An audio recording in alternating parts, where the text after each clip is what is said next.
The British Empire wasn't built on fair trade or hard work alone.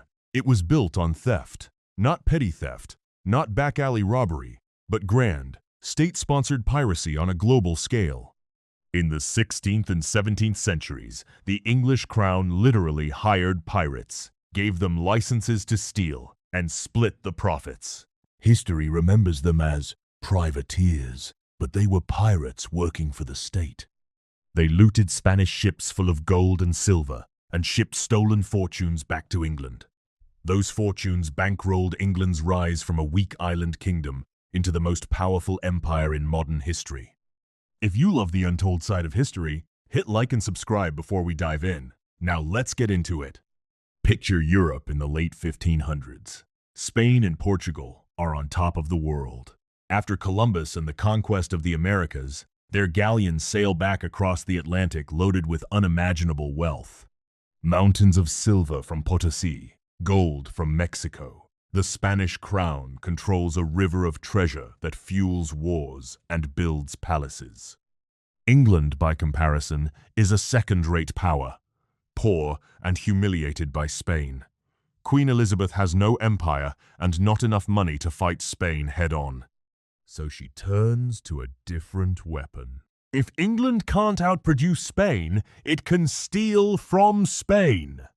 Elizabeth issues letters of marque, legal licenses that turn pirates into privateers. With one, a captain has royal permission to attack enemy ships, loot their cargo, and bring the treasure home. The crown takes a cut, the investors get their share, the crew keeps the rest. It's piracy with a flag of legitimacy, theft turned into policy. The most famous of these state-backed pirates was Francis Drake. In most schoolbooks, he's a heroic explorer who sailed around the globe. But his voyage was basically one long, carefully planned robbery spree.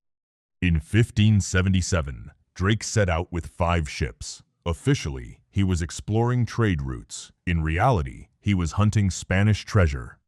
The high point came off the coast of Peru in 1579 when Drake intercepted a Spanish galleon nicknamed the Cacafuego, groaning with 26 tons of silver, chests of coins, gold, and jewels. The loot was so vast, it took 6 days to unload. Historians estimate the haul was worth over $40 million today. Drake sailed home in 1580 with just 1 ship left, but his plunder returned a profit of around 700%. His investors became rich beyond belief. And Queen Elizabeth, who had secretly financed the voyage, received a share big enough to pay off her national debt. She then boarded Drake's ship and knighted him on deck. That's how piracy became patriotism. Drake didn't stop there. In 1585, he raided across the Caribbean. He struck Santo Domingo, the capital of Spain's Caribbean Empire. He torched Cartagena, one of the richest cities in the New World. He even burned St. Augustine in Florida to the ground. These weren't just raids on ships. They were assaults on entire cities with the blessing of the English crown.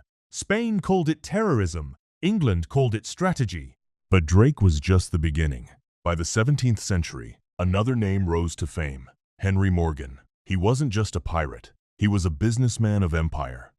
In 1671, he led one of the most audacious raids in history, the sack of Panama. With over 200 men, he marched across the isthmus, defeated the Spanish, and stormed Panama City.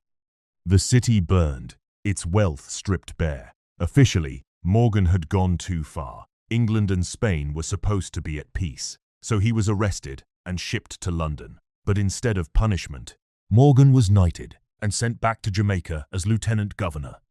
This is what made English piracy unique. It wasn't random crime. It was organized, financed, and legitimized by the state. Investors, nobles, and even the monarch put up the money. Loot was divided like dividends. The crown took its cut off the top. It was capitalism in its rawest form. High risk, high reward, backed by violence. And the impact was enormous. Spain, once seemingly invincible, was humiliated time and again. The sheer scale of plunder weakened its grip on its empire. Meanwhile, the flood of treasure into England boosted its economy, strengthened its navy, and gave it the resources to expand overseas. Because the plunder wasn't just treasure, it was capital. The gold and silver seized from Spanish ships flowed straight into the English economy.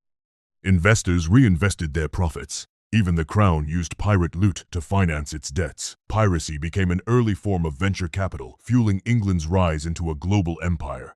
As piracy became less convenient, it evolved into more respectable forms of empire building. The same logic that backed privateers later backed the East India Company, a corporation chartered with the power to wage war, conquer territory, and monopolize trade. Instead of raiding ships, it extracted wealth through taxation and monopoly. The principle was the same. Extract as much as possible, funnel it home, and call it progress.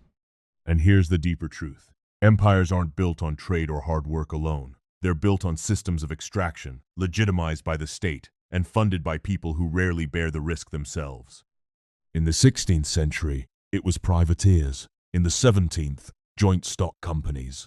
In the 21st, it's multinational corporations and financial institutions extracting wealth from weaker economies and taxpayers. The tactics evolve, the logic doesn't. Think about the modern parallels. When governments want deniability, they outsource the dirty work. Elizabeth hired pirates. Today, governments use private military contractors to fight wars off the books. When elites want wealth without accountability, they build shadow systems, shell companies, and offshore tax havens designed to hide ownership and risk. And here's the personal connection. If the most celebrated empire in history was built on theft disguised as policy, why would today's system be any different? Real wealth is not what states promise you. It's not numbers on a bank balance that can be frozen, devalued, or seized. Real wealth is independent assets, skills, and knowledge that survive outside the shifting rules of the system. The British Empire did not rise because it played fair. It rose because it weaponized money and power, turning pirates into national heroes and stolen wealth into the foundation of global dominance. And history whispers the same warning across the centuries. When governments need money, they will find their pirates. Sometimes they sail ships, sometimes they run banks, but the result is always the same. The system survives, and you pay the price. Thank you for watching all the way to the end. If this gave you a new perspective on how money and power really work, hit like and subscribe, because history always has the answers. You just have to know where to look.